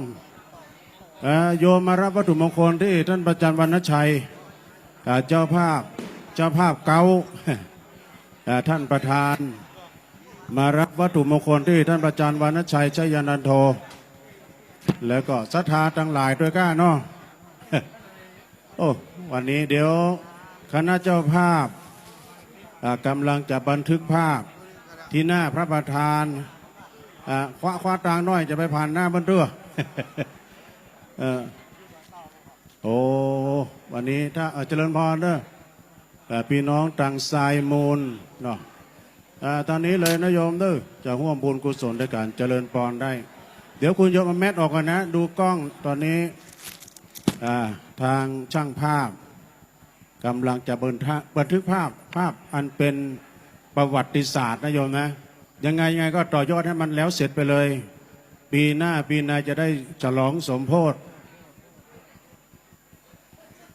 เชิญเจ้าฮะใส่ซอง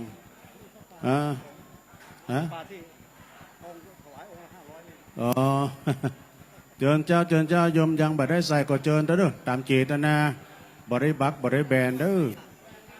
ขอบคุณพี่น้องศรัทธามาใกล้มาไก่เอาโยมสาธุตามแต่เจตนาศรัทธาของท่านเด้อเอาหอมนี่เลยไหมหอมเท่าไหร่ก็ได้โอ้พ่อตาลต้นแก้วเดินทางเกี่ยวข้าประภัยพ่อตาลเด้อจ้างฟ้อนนอนจะหอมก็มาเด้อแม่แดงอัมพรเขามานะวันนี้ขอบคุณด้วยเนอะทางท่านเจ้าภาพใหญ่โดยเฮียเล็กนี่ประธานในการประสานงานนะฮะเอามารับวัตถุมงคลโอ้พ่อตาลได้หลายไปแจกกันนะพ่อตาลเนอะเอามาแจกกันหลายที่เนาะ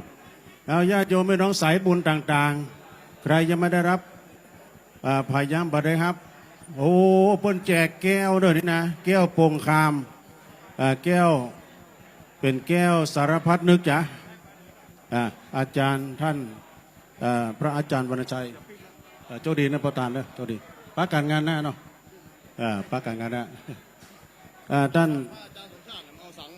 พระอาจารย์คนขับรถพระอาจารย์สมชาติเดี๋ยวไอแอดเดี๋ยวมาที่ในศาลากรรมนึงไอแอดมาที่ศาลากรรมมาครับอันสั่งคำว่านอนไหนเดี๋ยวปิกวันนี้กันปิกวันนี้ใครยังไม่ได้รับวัตถุมงคลเชิญเด้อโตเฮียเล็กก็แจกอันนี้อะไรฮอนวัตถุมงคลแดงไว้ก่อนนะจะถูกจะแพงให้แดงไว้ก่อนแล้วของตุลุงไปไหนเมื่อกี้อยู่นั่นเนาะเดี๋ยวเจมานี่ก่อนเดี๋ยวสาธุญาติโยมนะเดี๋ยวผู้หมวดมานี่กรรมแป๊บเจริญพรผู้หมวดชัยพรพิมพ์สมุทร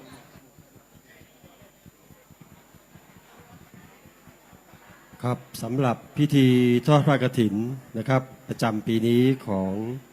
วัดพุทธศรีคีรีก็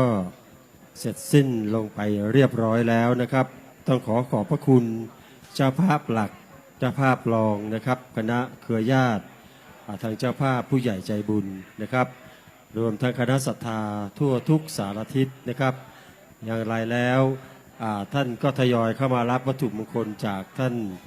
พระอาจารย์วรรณชัยชยานันโทนะครับส่วนท่านที่เสร็จสิ้นภารกิจจะต้องมีงานอยู่ข้างหน้านะครับก็ขอให้ท่านเดินทางกลับด้วยความสวัสดิภาพนะครับจะมาจากต่างหมู่บ้านต่างตำบลต่างอำเภอหรือว่าต่างจังหวัดครับขอให้ท่านเดินทางกลับด้วยความสวัสดิภาพปลอดภัยทุกประการขออานุสงส์ผลบุญที่ท่านได้กระทำขึ้นมา ให้เกิดมีขึ้นแล้วในวันนี้นะครับจงหนุนนำหนุนส่งนะครับให้กับคณะศรัทธาทุกท่านมีความเจริญก้าวหน้าทั้งเรื่องของอายุวนะสุขภาละนะครับจะไปที่ใดก็ขอให้มีแต่ความปลอดภัยจะทำการสิ่งใดก็ขอให้ประสบความสำเร็จทุกประการนะครับเราคงจะได้ร่วมบุญกันในปีต่อๆไปหรือจะเป็นหน้างานพระป่านะครับก็สามารถที่จะมาถวายได้ทุกโอกาสนะครับไม่มีกำหนดส่วนงานทอดกฐินนั้นคงจะต้องรอในปีต่อไปนะครับในปี 66นะครับแต่ว่างานบุญแบบอื่นนะครับก็สามารถขึ้นมาพบปะกับท่านพระอาจารย์ได้ตลอดนะครับท่านประจำอยู่ที่นี่นะครับจะอยู่ที่วิหารหรือว่าอยู่ที่พักสงฆ์ด้านล่างนะครับหรือจะนัดท่านขึ้นมาข้างบนก็ดีนะครับถ้ามาเป็นหมู่คณะจำนวนมากที่นี่ก็เหมาะสมนะครับที่จะต้อนรับกับคณะศรัทธาจำนวนมากเช่นกันนะครับเพราะนั้นตอนนี้ที่ในศาลานะครับก็มีการแจกของนะครับในแจกของแล้วก็มีการมอบของที่ระลึกนะครับจากพระครูนะครับแล้วก็ท่านที่อยากจะทำบุญร่วมกับคณะสงฆ์ที่จะไปทอดที่อำเภอฮอดนะครับทอดผ้าป่าก็พานนะครับพานสีแดง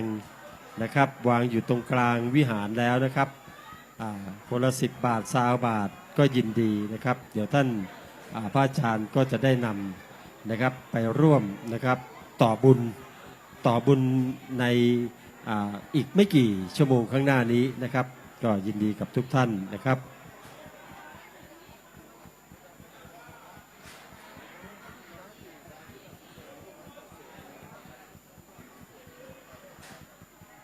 ใครที่ยังไม่ได้วัตถุมงคลนะครับทยอยกันเข้ามาทยอยกันเข้ามานะครับรับวัตถุมงคลรับของที่ระลึกจากพระอาจารย์วรรณชัยชยานันโทนะครับเจ้าวาดวัดพุทธศรีคีรีตอนนี้ท่านอยู่กับท่านพระครูกัลยาณปาโมชเจ้าวาดวัดม่อนห้วยแก้วนะครับ2 ท่านก็เป็นพระสหายธรรมที่จัดรายการคู่กันมานะครับรวมกับท่านพระครูสถิตสารคุณนะครับเจ้าวาดวัดหนองผาขาวก็ยังอยู่ที่นี่นะครับยังอยู่ที่นี่ยังโปรดเมตตาของคณะศรัทธาอยู่เป็นเนื้อนาบุญให้กับคณะศรัทธาอยู่นะครับก็ทยอยกันเข้ามานะครับรับแล้วก็หมุนเวียนออกไปนะครับเพราะคนจะรอเข้ามายังมีอีกจำนวนหนึ่งนะครับเข้ามาเลยนะครับมาถึงข้างบนแล้วอากาศเริ่มดีขึ้นนะครับอากาศเริ่มเย็นสบายขึ้นนะครับเดี๋ยวคณะสงฆ์จะต้องเดินทางไปต่อนะครับคงจะพบปะกับคณะศรัทธาเพียงเท่านี้นะครับคณะสงฆ์ท่านจะต้องมีภารกิจที่จะต้องเดินทางไปร่วมบุญที่อำเภอฮอดนะครับ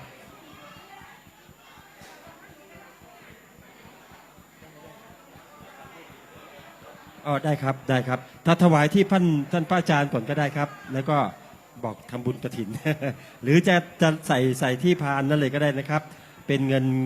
กฐินเช่นกันนะครับท่านที่ตกค้างนะครับอยากจะร่วมบุญกฐินเพิ่มเติมแล้วก็ถวายได้นะครับที่พานอยู่ที่พระอาจารย์เลยนะครับยินดีครับยินดีทุกท่านนะครับที่มาร่วมบุญวันนี้นอกจากคณะศรัทธาที่นี่แล้วยังมีคณะศรัทธาอีกหลายพื้นที่นะครับที่ฝากของบุญมาฝากร่วมบุญมานะครับขออนุญาตเดี๋ยวพระอาจารย์ครับเดี๋ยวขอน้าปาออกนิดนึงขออนุญาตคุณพ่อพระอาจารย์ครับคุณพ่อจะถวายออกมาที่ก่อนหนูออกมานิดนึงคุณพ่อครับพระอาจารย์ครับพระอาจารย์ครับหลวงพ่อจะถวายกฐินเพิ่มเติมครับถวายกฐินเพิ่มเติมถวายกับมือท่านแล้วรับของที่ระลึกรับคนละ1 ชิ้นนะครับผู้ช่วยสวัสดีครับสวัสดีครับผู้ช่วยก็เดินทางมาญาติธรรมกันนะครับหลายท่านไม่ได้มานะครับที่ฟังอยู่ทางวิทยุในขณะนี้ก็อนุโมทนากันเรียบร้อยแล้วนะครับในช่วงที่พิธีนะครับผมก็ได้นำเรียนไปแล้วนะครับในช่วงก่อนที่จะ จะเข้าสู่พิธีนะครับ เพราะนั้นคาดเชื่อว่านะครับหลายท่านก็คงได้รับอานิสงส์พร้อมกับท่านที่อยู่ที่นี่นะครับ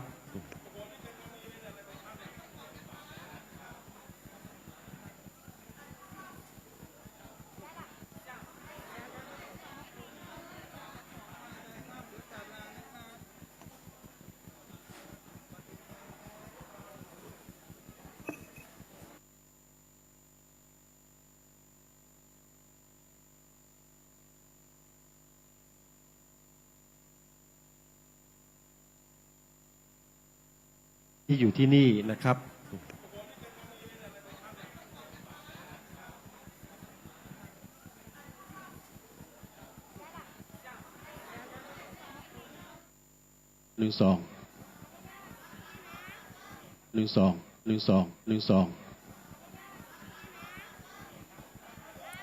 ตอนนี้นะฮะศรัทธาสาธุชนญาติโยมทางบ้านยังบัตรรัดสัญญาณเตื้อพี่น้องก็ห้องตานจะมีอยู่เนอะศรัทธาไปจะกินข้าวหิวข้าวหิวน้ำก๋วยเตี๋ยวยังมีโอ้ต่างพี่น้องบ้านใหม่พุทธศรีคีรีวันนี้ดีอกดีใจที่หันพี่หันน้องทางพื้นราบขึ้นสู่บนดอยมากันมากมายเนาะต้องเป็นภาพประวัติศาสตร์ได้ร่วมทำบุญกินทานด้วยกันในวันนี้นะในนามของอาจารย์ท่านพระอาจารย์วรรณชัยชยานันโทท่านเจ้าอาวาสก็พร้อมด้วยคณะสัตยาวัดบ้านใหม่ทุกหอหลังคาเฮือนดีอกดีใจที่หันพี่หันน้องศรัทธามาแสดงพลังจะพูดกันมากินมาทานมาร่วมบุญกุศลกัน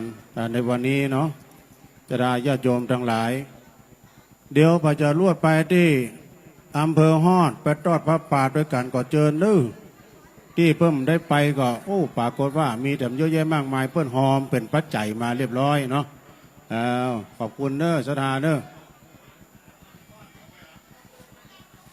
ขอบคุณทางท่านอาจารย์มหาสมชาติด้วยนะที่เอาเครื่องถ่